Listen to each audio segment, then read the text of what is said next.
ಹಾಗೆ ಇಲ್ಲಿ ಉಪಸ್ಥಿತರಿರುವ ಉಪಾಧ್ಯಕ್ಷರಾದಂತಹ ರಾಮಕೃಷ್ಣ ಪಟ್ಟೋರಿಯವರಿಗೆ ಹಾಗೂ ಮಾಜಿ ಅಧ್ಯಕ್ಷರಾದ ನಜರ್ ಶಾರ್ ಅವರಿಗೆ ಹಾಗೂ ಇನ್ನೊಬ್ಬರು ಮಾಜಿ ಅಧ್ಯಕ್ಷರಾದ ಅಚ್ಯುತಗಟ್ಟಿಯವರಿಗೆ ಹಾಗೂ ಸದಸ್ಯರಾಗಿರುವಂತಹ ಇಕ್ಬಾಲ್ ಕೊಣಾಜೆ ಹಾಗೂ ಪ್ರೇಮದಾಸ್ ಅವರಿಗೆ ಎಲ್ಲರಿಗೂ ಸ್ವಾಗತವನ್ನು ಕೋರ್ತಾ ಇದ್ದೇನೆ.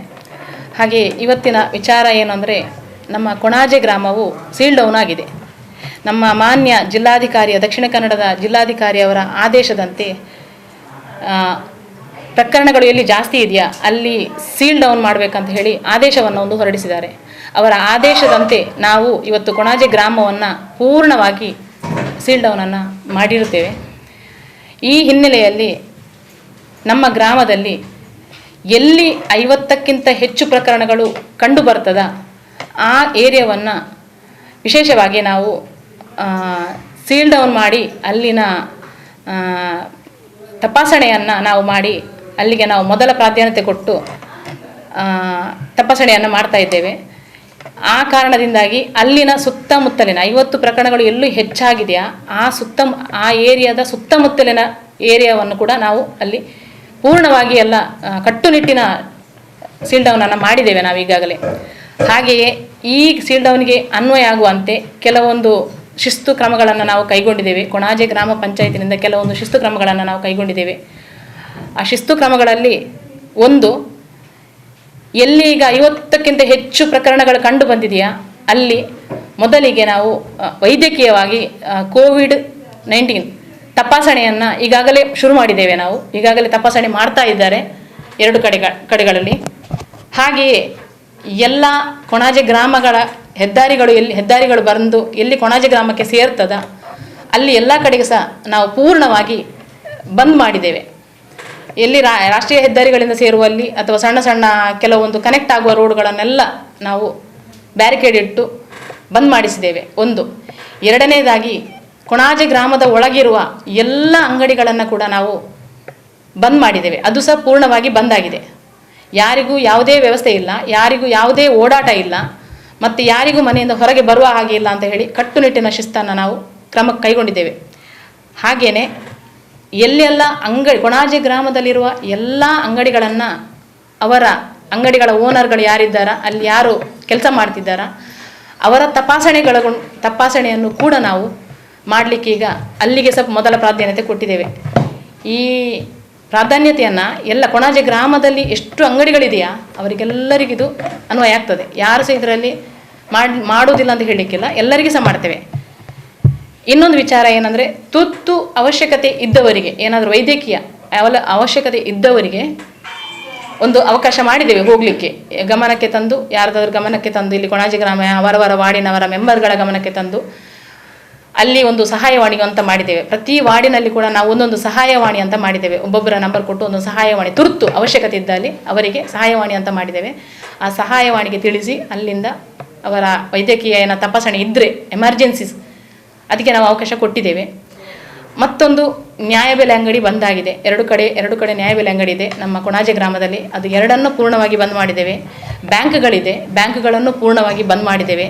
ಇನ್ನು ಮದ್ಯದ ಅಂಗಡಿ ಇದೆ, ಅದನ್ನು ಕೂಡ ಪೂರ್ಣವಾಗಿ ಬಂದ್ ಮಾಡಿದ್ದೇವೆ. ಮತ್ತು ಕೊಣಾಜೆ ಗ್ರಾಮದಲ್ಲಿ ಈ ಜನರಿಗೆ ಬೇಕಾಗುವಂತಹ ಆಹಾರ ಸಾಮಗ್ರಿಗಳನ್ನು ಸಪ್ಲೈ ಮಾಡಲಿಕ್ಕೆ ಅದಕ್ಕೆ ಪ್ರತಿ ಒಂದು ವಾರ್ಡಿನಲ್ಲಿ ಕೂಡ ನಾವು ಕೋವಿಡ್ ಟಾಸ್ಕ್ ಫೋರ್ಸ್ ಅಂತ ರಚನೆ ಮಾಡಿದ್ದೇವೆ. ಆ ಕೋವಿಡ್ ಟಾಸ್ಕ್ ಫೋರ್ಸಲ್ಲಿ ಪಂಚಾಯತ್ ಮೆಂಬರ್ಗಳು, ಆಶಾ ಕಾರ್ಯಕರ್ತರು, ಅಂಗನವಾಡಿ ಕಾರ್ಯಕರ್ತೆಯರು ಮತ್ತು ಸ್ವಯಂ ಸೇವಕರು ಇಷ್ಟು ಜನಗಳದರಲ್ಲಿ ಸೇರಿದ್ದಾರೆ. ಈ ಇಷ್ಟು ಜನರಲ್ಲಿ ಸ್ವಯಂ ಸೇವಕರಂತ ಮಾಡಿದವರಲ್ಲಿ ಸ್ವಯಂ ಸೇವಕರು ಅದರಲ್ಲಿ ಒಂದೊಂದು ನಂಬರನ್ನು ಸ್ವಯಂ ಸೇವಕರಲ್ಲಿ ಸಹಾಯವಾಣಿ ಅಂತ ಮಾಡಿ ಆ ಸಹಾಯವಾಣಿಯ ಮೂಲಕ ಜನಗಳಿಗೆ ಏನಾದರೂ ಅಗತ್ಯ ವಸ್ತುಗಳೇನಾದರೂ ಮನೆಗೆ ಬೇಕಾಗಿದ್ದಲ್ಲಿ ಆ ಸಹಾಯವಾಣಿಗೆ ತಿಳಿಸಿ ಅವರ ಮುಖಾಂತರ ತರಿಸಿ ಅವರು ಮನೆಯಲ್ಲಿ ತಂದು ಕೊಡುವಂಥ ವ್ಯವಸ್ಥೆ ಆಗಿದೆ. ಅದು ಪಾವತಿ ವಿಧಾನದಲ್ಲಿ ಮನೆಯವರೇ ಪಾವತಿ ಮಾಡಬೇಕು ಮತ್ತು ಅವರು ತಂದು ಮನೆಗೆ ಮುಟ್ಟಿಸಬೇಕು. ಇದರಲ್ಲಿ ಮನೆಯವರು ಕೂಡ ಹೊರಗಡೆ ಬರುವ ಹಾಗೆ ಇಲ್ಲ, ಯಾರಿಗೆ ಸಹ ಮನೆಯ ಹೊರಗಡೆ ಕಾಲಿಡುವ ಹಾಗೆ ಇಲ್ಲ. ಇಷ್ಟು ಕ್ರಮಗಳನ್ನು ನಾವು ಕಟ್ಟುನಿಟ್ಟಾಗಿ ಮಾಡಿದ್ದೇವೆ. ಇದಕ್ಕಿಂತ ಹೆಚ್ಚಿಗೆ ಎಲ್ಲಿಯಾದರೂ ಪ್ರಕರಣಗಳು ಕಂಡು ಬಂದರೆ ಇನ್ನೂ ಹೆಚ್ಚಿನ ರೀತಿಯಲ್ಲಿ ನಾವು ಇದಕ್ಕೆ ಶಿಸ್ತನ್ನು ಕ್ರಮ ಕೈಗೊಳ್ತೇವೆ.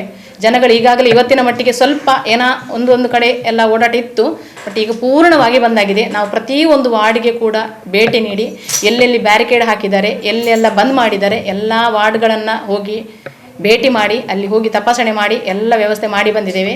ಈಗ ಹೆಚ್ಚುವರಿಯಾಗಿ ನಮಗೆ ಪೊಲೀಸ್ ಇಲಾಖೆಯಿಂದ ನಮಗೆ ಅವರ ಒಂದು ಅಗತ್ಯತೆ ಇದೆ. ಇಲ್ಲಿಗೆ ನಮಗೆ ತುಂಬ ಅಗತ್ಯತೆ ಇದೆ.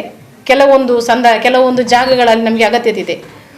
ಈ ಅಗತ್ಯತೆಗಳಿಗಾಗಿ ನಾನು ಹೆಚ್ಚಿನ ಒಂದು ಹೋಮ್ ಗಾರ್ಡ್ ಆಗಲಿ ಅಥವಾ ಪೊಲೀಸ್ ಪೇದೆಗಳಾಗಲಿ ಯಾರಲ್ಲಾದರೂ ನಮಗೆ ಬ್ಯಾರಿಕೇಡ್ ಇಡುವಲ್ಲಿ ಮೇಯ್ನ್ ಈಗ ಕ್ರಿಟಿಕಲ್ ಪ್ಲೇಸಸಲ್ಲಿ ನಮಗೆ ಈಗ ಅಗತ್ಯವಾಗಿ ಬೇಕು. ಅಂಥ ಸ್ಥಳಗಳಲ್ಲಿ ನಮಗೆ ಪೊಲೀಸರ ಅವಶ್ಯಕತೆ ಇದೆ. ಸೊ ಅಲ್ಲಿಗೆ ಸಹ ಅದು ಬೇಕಾಗಿದೆ ಅಂತ ಹೇಳಿ ನಾನು ಈಗಾಗಲೇ ಬೆಳಿಗ್ಗೆ ತಹಶೀಲ್ದಾರ್ಗೆ DC ಫೋನ್ ಮಾಡಿ ಅದರ ವ್ಯವಸ್ಥೆ ಕೂಡ ಮಾಡಿದ್ದೇನೆ. ಈಗ ಸಂಜೆಯೊಳಗೆ ಅದರ ವ್ಯವಸ್ಥೆ ಕೂಡ ನಮಗೆ ಮಾಹಿತಿ ಬರ್ತದೆ ಈಗಾಗಲೇ. ಮತ್ತು ಆರೋಗ್ಯದ ದೃಷ್ಟಿ ಕೂಡ ಹಾಗೆ, ಆರೋಗ್ಯದ ವಿಚಾರದಲ್ಲಿ ಕೂಡ ಹಾಗೆ ನಮಗೆ ಇರುವುದು ನಾಟೆಕಲ್ PHC ಸೆಂಟರ್ ಒಂದೇ ಇರುವುದು. ಈಗ ಹೆಚ್ಚುವರಿ ತಪಾಸಣೆ ಆಗ್ತಾ ಇರುವುದರಿಂದ ನಮಗೆ ಹೆಚ್ಚುವರಿ ಟೀಮ್ ಬೇಕಾಗಿದೆ. ಆರೋಗ್ಯಕ್ಕಾಗಿ ತಪಾಸಣೆ ಮಾಡಲಿಕ್ಕಾಗಿ ಹೆಚ್ಚು ಟೀಮ್ ಬೇಕಾಗಿದೆ. ಸೊ ಹೆಚ್ಚು ಟೀಮ್ಗಾಗಿ ಅಮ್ಲಮಗರೊಂದು ತಗೊಂಡಿದ್ದಾರೆ, ಬೋಳಿಯಾರೊಂದು ತಗೊಂಡಿದ್ದಾರೆ. ಈ 2 PHC ಸೆಂಟರ್ಗಳನ್ನು ತಗೊಂಡು ನಾಟೆಕಲ್ ಸೇರಿಸಿ 3 PHC ಸೆಂಟರ್ಗಳು ಇಲ್ಲಿ ನಮ್ಮ ಕೊಣಾಜೆ ಗ್ರಾಮದಲ್ಲಿ ಒಳ್ಳೆಯ ರೀತಿಯಲ್ಲಿ ಕೆಲಸ ಮಾಡ್ತಾ ಇದೆ. ಈಗಾಗಲೇ ತಪಾಸಣೆ ಸ್ಟಾರ್ಟ್ ಮಾಡಿದೆ, ಮುಕ್ತಾಯ ಆಗ್ತಾ ಬಂತ ಏನೋ ಒಂದು ವಾರ್ಡಲ್ಲಿ. ಒಳ್ಳೆ ರೀತಿಯಲ್ಲಿ ಸಹಕಾರ ಕೊಡ್ತಿದ್ದಾರೆ ಜನಗಳು ಕೂಡ, ಒಳ್ಳೆ ರೀತಿಯಲ್ಲಿ ಎಲ್ಲರೂ ಸಹ ವ್ಯವಸ್ಥೆ ಮಾಡ್ತಾ ಇದ್ದಾರೆ. ಸ್ವಯಂ ಸೇವಕರು ಕೂಡ ಒಳ್ಳೆ ರೀತಿಯಲ್ಲಿ ನಮಗೆ ಸಹಕಾರ ಕೊಡ್ತಿದ್ದಾರೆ, ಜನಗಳು ಕೂಡ ಸಹಕಾರ ಒಳ್ಳೆ ರೀತಿಯಲ್ಲಿ ಬರ್ತಾ ಇದೆ. ವ್ಯವಸ್ಥೆ ಕೂಡ ಒಳ್ಳೆ ರೀತಿಯಲ್ಲಿ ನಮ್ಮ ಗ್ರಾಮ ಪಂಚಾಯತಿ ಸದಸ್ಯರಾಗಲಿ ಅಥವಾ ಆಶಾ ಕಾರ್ಯಕರ್ತೆಯರಾಗಲಿ ಅಥವಾ ಅಂಗನವಾಡಿ ಕಾರ್ಯಕರ್ತೆಯರಾಗಲಿ ಎಲ್ಲರೂ ಕೂಡ ಒಳ್ಳೆ ರೀತಿಯಲ್ಲಿ ನಮಗೆ ಸಹಕಾರ ಕೊಡ್ತಿದ್ದಾರೆ. ಇದೇ ರೀತಿ ಒಂದು 2-3 ದಿವಸ ಹೀಗೆ ಸಹಕಾರ ಕೊಟ್ಟರೆ ನಮ್ಮ ಕೊಣಾಜೆ ಗ್ರಾಮವನ್ನು ನಾವು 50 ಇದ್ದದನ್ನು ಸ್ವಲ್ಪ ಕಡಿಮೆ ಲಿಸ್ಟಿಗೆ ಬರಬೇಕಂತ ನಾವು ಕಾಯ್ತಾ ಇದ್ದೇವೆ. ಅದಕ್ಕೆ ತರಲಿಕ್ಕೆ ನಮ್ಮ ಎಲ್ಲ ಟೀಮ್ಗಳು ಎಲ್ಲ ಸಕ್ರಿಯವಾಗಿ ಕೆಲಸ ಮಾಡ್ತಾ ಇದೆ. ಸೊ ಇನ್ನು 2 ದಿವಸದಲ್ಲಿ ನೋಡಬೇಕಾಗಿದೆ ಏನು ರಿಸಲ್ಟ್ ಬರುತ್ತೆ, ಏನು ನಿಯಮ ಬರ್ತದೆ, ಏನು ರಿಸಲ್ಟ್ ಬರ್ತದೆ, ಜನಗಳ ಉತ್ತರ ಹೇಗೆ ಬರ್ತದೆ ಅಂತ ಇನ್ನು 2 ದಿವಸದಲ್ಲಿ ಗೊತ್ತಾಗ್ತದೆ ನಮಗೆ. ಸೊ ಎಲ್ಲರ ಸಹಕಾರವನ್ನು ಕೇಳ್ತಾ ಇದ್ದೇನೆ ನಾನು, ಎಲ್ಲರ ಸಹಕಾರ ಕೊಡ್ತಾ ಇದ್ದಾರೆ. ಇನ್ನೊಂದು ಹೆಚ್ಚಿನ ಪ್ರಕರಣ ಆದದ್ದು ಈಗ 50ಕ್ಕಿಂತ ನಮ್ಮ ದಕ್ಷಿಣ ಕನ್ನಡದ ಜಿಲ್ಲಾಧಿಕಾರಿ ಅವರ ಆದೇಶ ಹೇಗಿದೆ ಅಂದರೆ 50ಕ್ಕಿಂತ ಹೆಚ್ಚು ಪ್ರಕರಣಗಳು ಎಲ್ಲಿ ದಾಖಲಾಗ್ತದ ಅಲ್ಲಿ ಸೀಲ್ ಡೌನ್ ಮಾಡಬೇಕಂತಾಗಿದೆ. ಸೊ ಅವರ ಆದೇಶವನ್ನು ನಾವು ಗಮನದಲ್ಲಿ ಇಟ್ಟುಕೊಂಡು ಇಲ್ಲಿ ಈಗ ನಮ್ಮ ಕೊಣಾಜೆ ಗ್ರಾಮದಲ್ಲಿ 50ಕ್ಕಿಂತ ಹೆಚ್ಚು ಪ್ರಕರಣಗಳು ನಮ್ಮ ಅಭಯಾಶ್ರಮದಲ್ಲಿ ಆಗಿದೆ.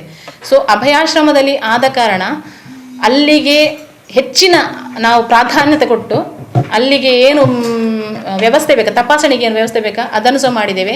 ಈಗ ಅಲ್ಲಿ ಕೋವಿಡ್ ಪೀಡಿತರು ಯಾರಿದ್ದಾರ ಅವರನ್ನು ಈಗಾಗಲೇ ಹಾಸ್ಪಿಟಲಿಗೆ ಶಿಫ್ಟ್ ಮಾಡಿದ್ದೇವೆ, ಎಲ್ಲರನ್ನು ಸಹ ಮಾಡಿದ್ದೇವೆ. ಸ್ವಲ್ಪ ಮಂದಿ ನಮ್ಮ ಇಲ್ಲಿ ದೇರಳಕಟ್ಟೆ ಫಾದರ್ ಮುಲ್ಲರ್ ಹಾಸ್ಪಿಟಲಲ್ಲಿದ್ದಾರೆ. ಒಂದು 14-28 ಜನ ಫಾದರ್ ಮುಲ್ಲರ್ಸಲ್ಲಿದ್ದಾರೆ. ಏನಪಾಯದಲ್ಲಿ 14 ಜನ ಇದ್ದಾರೆ. ಮತ್ತು ವೆನ್ಲಕ್ಕಲ್ಲಿ 6 ಮಂದಿ ಇದ್ದಾರೆ, ಈಗಾಗಲೇ ಅಡ್ಮಿಟ್ ಆಗಿದ್ದಾರೆ.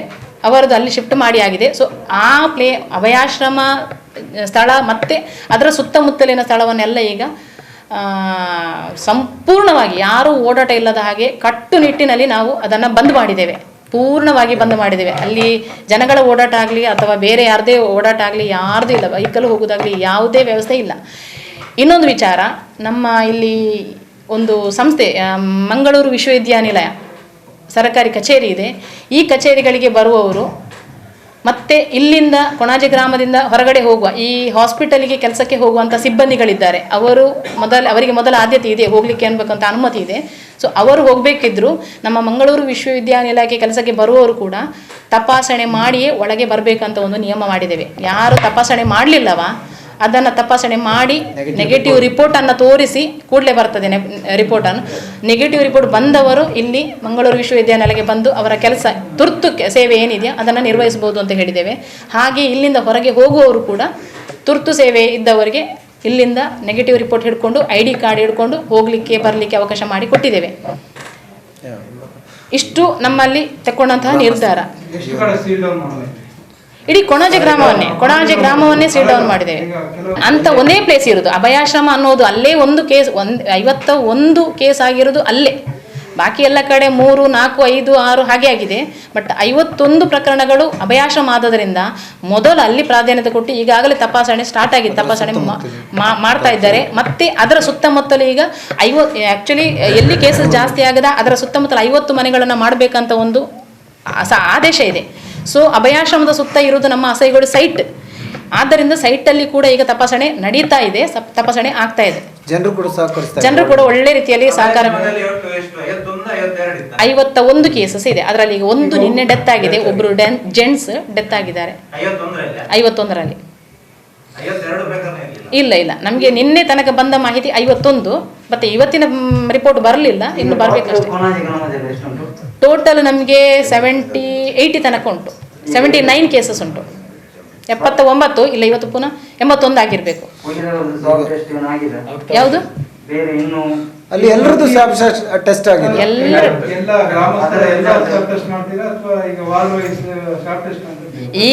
ಈಗ ಮೊದಲ ಪ್ರಾಧಾನ್ಯತೆ ಆಶ್ರಮದ ಹತ್ತಿರ ಇರುವ ವಾರ್ಡಿಗೆ ಫಸ್ಟ್ ಮೊದಲ ಪ್ರಾಧಾನ್ಯತೆ ಕೊಟ್ಟಿದ್ದೇವೆ ನಾವು. ಈಗ ಅಲ್ಲಿ ಟೆಸ್ಟ್ ಆಗ್ತಾ ಇದೆ ಈಗಾಗಲೇ. ನಾವು ಹೋಗಿ ಆಗ ಇಒ ಸರ್ ಬಂದಿದ್ರು, ಅಲ್ಲಿ ಹೋಗಿ ಭೇಟಿ ಕೊಟ್ಟು ನಾವು ನೋಡಿ ಬಂದಿದ್ದೇವೆ. ತಪಾಸಣೆ ಆಗ್ತಾ ಇದೆ ಈಗ ಅಲ್ಲಿ. ಮತ್ತೆ ಅದರ ನೆಕ್ಸ್ಟ್ ಎಲ್ಲಾ ವಾರ್ಡಿಗೆ ಸಹ ತಪಾಸಣೆ ಉಂಟು. ಕೊಣಾಜೆ ಗ್ರಾಮಕ್ಕೆ ತಪಾಸಣೆ ಆಗ್ಲಿಕ್ಕೆ ಉಂಟು. ಈಗಾಗಲೇ 1ನೇ ವಾರ್ಡಲ್ಲಿ 70 ಟೆಸ್ಟ್ ಮಾಡಿದ್ರಲ್ಲಿ 78ರಲ್ಲಿ 2 ಮಾತ್ರ ಪಾಸಿಟಿವ್, ಎಲ್ಲ ನೆಗೆಟಿವ್. ನಿನ್ನೆ ಎಲ್ಲ ಮೊನ್ನೆ 1ನೇ ವಾರ್ಡಿನಲ್ಲಿ ನಿನ್ನೆ 1-2 ದಿವಸ ಮುಂಚೆ ಎಲ್ಲ ಟೆಸ್ಟ್ ಆಗಿದೆ. ಸಾಧಾರಣ 70-80 ಟೆಸ್ಟ್ ಆಗಿದೆ. ಇವತ್ತು ರಿಪೋರ್ಟ್ ಬಂತು, ಅದರಲ್ಲಿ 2 ಮಾತ್ರ ಪಾಸಿಟಿವ್ ಬಂದಿದೆ, ಮತ್ತೆಲ್ಲ ನೆಗೆಟಿವ್ ಬಂದಿದೆ. ಈಗ ಇಡೀ ಗ್ರಾಮವನ್ನೇ ನಾವು ಟೆಸ್ಟ್ ಮಾಡಿಸಲಿಕ್ಕೆ ರೆಡಿಯಾಗಿದ್ದೇವೆ. ಇಡೀ ಗ್ರಾಮವನ್ನೇ ಟೆಸ್ಟ್ ಮಾಡಿಸಬೇಕಂತ ನಾವಿಲ್ಲಿ ಪೂರ್ಣ ತಯಾರಿ ಮಾಡಿಕೊಂಡಿದ್ದೇವೆ. ಮತ್ತೆ ಆದೇಶ ಕೂಡ ಹಾಗೆ ಇದೆ, ನಾವು ರಿಕ್ವೆಸ್ಟ್ ಕೂಡ ಮಾಡಿದ್ದೇವೆ. ಆಗಿತ್ತು, ಬಟ್ ನಮ್ಮ ದಕ್ಷಿಣ ಕನ್ನಡದ ಜಿಲ್ಲಾಧಿಕಾರಿ ಅವರ ಆದೇಶ ನಮ್ಮ ದಕ್ಷಿಣ ಕನ್ನಡದ ಜಿಲ್ಲಾಧಿಕಾರಿಯವರ ಆದೇಶ ಏನಿತ್ತಂದ್ರೆ 50ಕ್ಕಿಂತ ಹೆಚ್ಚು ಪ್ರಕರಣಗಳು ಯಾವ ಗ್ರಾಮದಲ್ಲಿ ಆಗಿದೆಯಾ ಆ ಗ್ರಾಮವನ್ನು ಪೂರ್ಣವಾಗಿ ಸೀಲ್ ಡೌನ್ ಮಾಡಬೇಕಂತ ಹೇಳಿದ್ದಾರೆ. ಸೊ ಅವರ ಮಾತಿಗೆ ನಾವು ಪ್ರಾಧಾನ್ಯತೆ ಕೊಟ್ಟಿದ್ದೇವೆ, ಅವರ ಮಾತಿಗೆ ನಾವು ಇಂಪ್ಲಿಮೆಂಟ್ ಮಾಡ್ತಾ ಇದ್ದೇವೆ. ಸೊ 51 ಒಂದೇ ಕಡೆ ಆಗಿರೋದು. ಆಕ್ಚುಲಿ ಅಭಯಾಶ್ರಮದ ಕಾಂಪೌಂಡ್ ಒಳಗಡೆ ಇರುದವರು, ಅಭಯಾಶ್ರಮದವರ ಸಂಪರ್ಕ ಹೊರಗಿನವ್ರಿಗೂ ಇಲ್ಲ, ಹೊರಗಿನವರ ಸಂಪರ್ಕ ಅಭಯಾಶ್ರಮದವರಿಗೂ ಇಲ್ಲ. ಸೊ ಆದ್ರೂ ಅಲ್ಲಿ 50 ಕೇಸಸ್ ಆಗಿದೆ ಅಂದ್ರೆ ನಮಗೆ ಆಶ್ಚರ್ಯ, ಅದು ಹೇಗೆ ಆಯ್ತು ಅಂತ. ಬಟ್ ಆಗಿರ್ಬೋದು, ಯಾಕಂದ್ರೆ ಮಧ್ಯದಲ್ಲಿ ಅವರು ಎಲ್ಲರೂ ಸಹ ಹಾಸ್ಪಿಟಲೈಸ್ ಇರುವವರು, ಟೆಸ್ಟ್ಗೆ ಹೋಗ್ತಾ ಬರ್ತಾ ಹಾಸ್ಪಿಟಲ್ ಕನೆಕ್ಟ್ ಇದ್ದವರು, ಅವರು ಡೈಲಿ ಕನೆಕ್ಟ್ ಇರ್ತಾರೆ ಅವರು ಹಾಸ್ಪಿಟಲ್ಗೆ. ಸೊ ಆ ರೀತಿ ಬಂದಿರ್ಬೋದು ಅಂತ ನಮ್ಮದೊಂದು ಅಭಿಪ್ರಾಯ. ಆ ರೀತಿ ಬಂದದಂದ್ರೆ ಅಲ್ಲಿ 51 ಕೇಸಸ್ ಇದೆ. 51 ಕೇಸ್ ಇದ್ದಲ್ಲಿ ಮತ್ತೆ ಅದರ ಸುತ್ತಮುತ್ತಲಿಗೆ ನಾವು ಈಗ ಟೆಸ್ಟ್ ಮಾಡ್ತಾ ಇದ್ದೇವೆ ಈಗಾಗಲೇ. ಅಲ್ಲಿಗೆ ಲಸಿಕೆ ಕೊಟ್ಟಿದೆ, ಒಂದು ಟರ್ಮ್ ಅಲ್ಲಿ ಆಗಿದೆ ಲಸಿಕೆ, ಆಗಿದೆ ಫಸ್ಟ್ ಡೋಸ್ ಆಗಿದೆ. ಎಲ್ರಿಗ ಮಕ್ಕಳು ಇಲ್ಲ ಅಲ್ಲಿ, ಈಗ ಸ್ಕೂಲ್ ಎಲ್ಲ ರಜೆ, ಹಾಗೆ ಮಕ್ಕಳು ಇರುವುದೇ ಒಂದು 10-12 ಜನ ಅಷ್ಟೇ. ಮತ್ತೆ ಒಂದೇನಂತ ಹೇಳಿದ್ರೆ, ಅಭಯಾಶ್ರಮ ಯಾವಾಗ COVID-19 ಯಾವಾಗ ಪ್ರಾರಂಭ ಆಯ್ತೋ ಅವತ್ತಿಂದ ಇವತ್ತಿನ ತನಕ ಅವ್ರು ಯಾವುದೇ ವಿಸಿಟರ್ಸ್ ಅನ್ನ ಮಾಡ್ತಾ ಇರಲಿಲ್ಲ, ಒಳಗೆ ಬಿಡ್ತಾ ಇರಲಿಲ್ಲ. ಅವ್ರು ಗೇಟ್ ಹತ್ರ ಗೇಟ್ ಹಾಕಿ ಬಂದ್ ಮಾಡಿ ಈ ರೀತಿಯಾಗಿ ಕಟ್ಟುನಿಟ್ಟಾಗಿ ಅವರು ಕ್ರಮ ವಹಿಸ್ತಾ ಇದ್ರು. ಅದರ ಮಧ್ಯದಲ್ಲಿ ಕೂಡ ಈ ರೀತಿಯ ಪ್ರಕರಣಗಳಾಗಿದೆ. ಯಾವ ರೀತಿ ಆಯ್ತು ಅಂತ ಹೇಳುದು ಈಗ ಅಧ್ಯಕ್ಷರು ಹೇಳಿದೆ ಆ ರೀತಿ ಆಗಿರ್ಬೋದು ಅಂತ. ಮೇನ್ ಹೆದ್ದಾರಿ ಇಲ್ಲ ಅಂದ್ರೆ ಅದು ಮುಡಿಪಿಗೆ ಕನೆಕ್ಟ್ ಆಗ್ತದಲ್ಲ. ಸೊ ಅಲ್ಲಿ ಅದು ಮೇನ್ ರೋಡ್ ಬಿಟ್ಟಿದ್ದೇವೆ ನಾವು, ಮೇನ್ ರೋಡ್ ಇಲ್ಲ. ಮತ್ತೆ ಅಲ್ಲಿಂದ ಬಿಡುವಾಗ ಇಲ್ಲಿ ಒಳಗೆ ಅಂತ ಬರುವಾಗ ಅಲ್ಲಿ ತಪಾಸಣೆ ಆಗಿದೆ ಅಥವಾ ಅವರನ್ನು ನೋಡಿ ID ಕಾರ್ಡ್ ಎಲ್ಲ ನೋಡಿ ಬಿಡ್ತಾ ಮಾಡ್ಬೇಕಷ್ಟೇ ಹೊರತು ಹೆದ್ದಾರಿಯನ್ನು ನಾವು ಡಿಸ್ಕನೆಕ್ಟ್ ಮಾಡ್ಲಿಕ್ಕೆ ಆಗೋದಿಲ್ಲ. ನಾವು 7 ರೋಡ್ ಕನೆಕ್ಟ್ ಆಗ್ತದೆ ನಮ್ಮ ಕೊಣಾಜಿಗೆ, 7 ರೋಡಲ್ಲಿ ಹಾಕಿದ್ದೇವೆ ಈಗಾಗಲೇ. ಹೀಗೆ ನಾವು ಹೆಚ್ಚುವರಿ, ಯಾಕಂದ್ರೆ ಇಲ್ಲಿ ಪೊಲೀಸ್ ಇಲಾಖೆಯಲ್ಲಿ ಎಲ್ಲ 19 ಗ್ರಾಮ ಪೊಲೀಸ್, ಇಲ್ಲಿ ನಮ್ಮ ಕೊಣಾಜೆ ಸ್ಟೇಷನ್ಗೆ 19 ಗ್ರಾಮಗಳು ಬೀಳುವುದರಿಂದ ಎಲ್ಲಾ ಕಡೆ ಪೊಲೀಸ್ನವರನ್ನು ಕಳಿಸೋದು ಅವರಿಗೆ ಸ್ವಲ್ಪ ಅಲ್ಲಿ ಕಡಿಮೆ ಆಗಿದೆ. ಸ್ಟಾಫ್ಗಳು ಮ್ಯಾನ್ ಇದು ಪವರ್ ಅಲ್ಲಿ ಕಡಿಮೆ ಇದೆ. ಸೊ ನಾನು ಹೆಚ್ಚುವರಿಯಾಗಿ ಆಗ ಹೊಸ ತಹಶೀಲ್ದಾರ್ DC ಅವರಿಗೆ ನಾನು ಫೋನ್ ಮಾಡಿ ಹೆಚ್ಚುವರಿ ನಮಗೆ ಇಲಾಖೆಯಿಂದ ಮಾತಾಡಿ ನಮಗೆ ಪೊಲೀಸ್ ಪೇದೆ ಅಥವಾ ಹೋಮ್ ಗಾರ್ಡ್ ಅನ್ನೋದ್ರ ಪರವಾಗಿಲ್ಲ, ನಮಗೆ ಒಂದು 2-3 ದಿವಸಕ್ಕೆ ನೀವು ಕೊಡಲೇಬೇಕು ಅಂತ ಹೇಳಿ ರಿಕ್ವೆಸ್ಟ್ ಮಾಡಿ ಹೇಳಿದ್ದೇನೆ. ಸೊ ಈಗ ಸಂಜೆಯಲ್ಲಿ ನಮಗೆ ಮಾಹಿತಿ ಬರ್ತದೆ, ಅವರು ಫೋನ್ ಮಾಡಿ ಹೇಳುವರು, ನಮಗೆ ಹೇಳಿದ ನಂತರ ಗೊತ್ತಾಗ್ತದೆ. ಮತ್ತೆ ಎಲ್ಲ ಸಹ ಹೇಳಿ ಎಷ್ಟು ಬೇಕು ಅಂತ ಹೇಳಿದ್ದಾರೆ. ನನಗೆ ಎಮರ್ಜೆನ್ಸಿಗೆ ಒಂದು 10 ಹೋಮ್ ಗಾರ್ಡ್ ಆದರೂ ನಮಗೆ ಕೊಟ್ಟು ಕಳಿಸಿ ಅಂತ ಹೇಳಿದ್ದೇನೆ. ಕ್ರಿಟಿಕಲ್ ಏರಿಯಾ ಎಲ್ಲಿದೆಯಾ, ಈಗ ನಮಗೆ ಕ್ರಿಟಿಕಲ್ ಏರಿಯಾ ಇರೋದು ಒಂದು ಅಡ್ಕರೆ ಪಡಪಿನಲ್ಲಿ ಬೆಳ್ಮ ಗ್ರಾಮ, ಒಂದು ಬಾರ್ಡರ್ ಬೆಳ್ಮ, ಇನ್ನೊಂದು ಬಾರ್ಡರ್ ಕೊಣಾಜೆ ಬರ್ತದೆ. ಸೊ ಅಲ್ಲಿ ನಮಗೆ ಕ್ರಿಟಿಕಲ್ ಇರೋದ್ರಿಂದ ಅಲ್ಲಿ ಮುಖ್ಯವಾಗಿ ಬೇಕೇ ಬೇಕು, ನಮಗೆ ಅಲ್ಲಿ ಬೇಕು. ಮತ್ತೆ ಇಲ್ಲಿ ಪಜೀರಲ್ಲಿ ಸಹ ಬೇಕಾಗ್ತದೆ. ಪಜೀರ್ ನಮ್ಮದು ಇಲ್ಲಿ ನೆಕ್ಸ್ಟ್ ಗ್ರಾಮ ಪಜೀರ್ ಆಗ್ತದೆ. ಸೊ ಅಲ್ಲಿ ಸಹ ಬೇಕಾಗ್ತದೆ.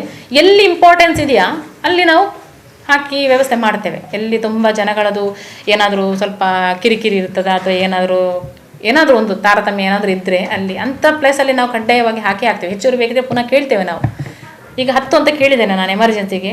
ಸೊ ಕೊಡ್ತೇನೆ ಅಂತ ಹೇಳಿದ್ದಾರೆ. ಈಗ ಸಂಜೆ ಒಳಗೆ ನನಗೆ ಫೋನ್ ಬರ್ಬೋದು, ಆಗ ನೋಡುವ ಅಂತ ಹೇಳಿ. ಈಗ ನಾಳೆ ಒಳಗೆ ಗೊತ್ತಾಗ್ತದೆ. ಮತ್ತೆ ಇದರಲ್ಲಿ ಏನಂತೇಳಿ ಗ್ರಾಮಸ್ಥರು ಭಯ ಪಡುವಂತ ಅವಶ್ಯಕತೆ ಏನಿಲ್ಲ. ಇದರಲ್ಲಿ ಹೆಚ್ಚು ಏನಂತ ಹೇಳಿದ್ರೆ, ಈಗ ನೀರ್ಮಾರ್ಗ ಮತ್ತು ಕೊಣಾಜೆ ನಮ್ಮ ದಕ್ಷಿಣ ಕನ್ನಡ ಜಿಲ್ಲೆಯಲ್ಲಿ ಈಗ ಇದಾಗಿದೆ. ಸೀಲ್ ಡೌನ್ಗೆ ಆದೇಶ ಆಗಿದೆ. ಅದು ಎರಡೂ ಕೂಡ ಒಂದು ಓಲ್ಡೇಜ್ ಹೋಮ್, ಅಲ್ಲಿ ಕೂಡ ಓಲ್ಡೇಜ್ ಹೋಮ್ ಅಲ್ಲಿ ಕೂಡ ಹೆಚ್ಚು ಪ್ರಕರಣ, ನಮ್ಮ ಇಲ್ಲಿ ಕೂಡ ಓಲ್ಡೇಜ್ ಹೋಮ್ ಅಲ್ಲಿ 51 ಪ್ರಕರಣ. ಆದ್ರಿಂದ ಜಿಲ್ಲಾಡಳಿತದ ಏನು ಆದೇಶ ಇದೆ ಅದನ್ನು ಖಂಡಿತವಾಗಿ ನಾವು ಪಾಲಿಸುವಂತ ನಿಟ್ಟಿನಲ್ಲಿ ಇವತ್ತು ಕ್ರಮವನ್ನ ಗ್ರಾಮ ಪಂಚಾಯತ್ ಅಧ್ಯಕ್ಷರು ಮತ್ತು ಉಪಾಧ್ಯಕ್ಷರು ಸದಸ್ಯರು ಎಲ್ಲರೂ ಸೇರಿ ಜಿಲ್ಲಾಡಳಿತದ ಜೊತೆ ಕೈ ಜೋಡಿಸಿದ್ದೇವೆ. ಈಗಾಗಲೇ ತಪಾಸಣೆ ಕೂಡ ಎಲ್ಲ ಕಡೆ ಆಗ್ತಾ ಇದೆ. ಈಗ 1ನೇ ವಾರ್ಡಲ್ಲಿ 87 ಪ್ರಕರಣ ಇದು ತಪಾಸಣೆಯಲ್ಲಿ 2 ಪಾಸಿಟಿವ್ ಬಂದಿದೆ. ಆದ್ರಿಂದ ಯಾರು ಭಯ ಪಡುವಂತ ಅವಶ್ಯಕತೆ ಇಲ್ಲ.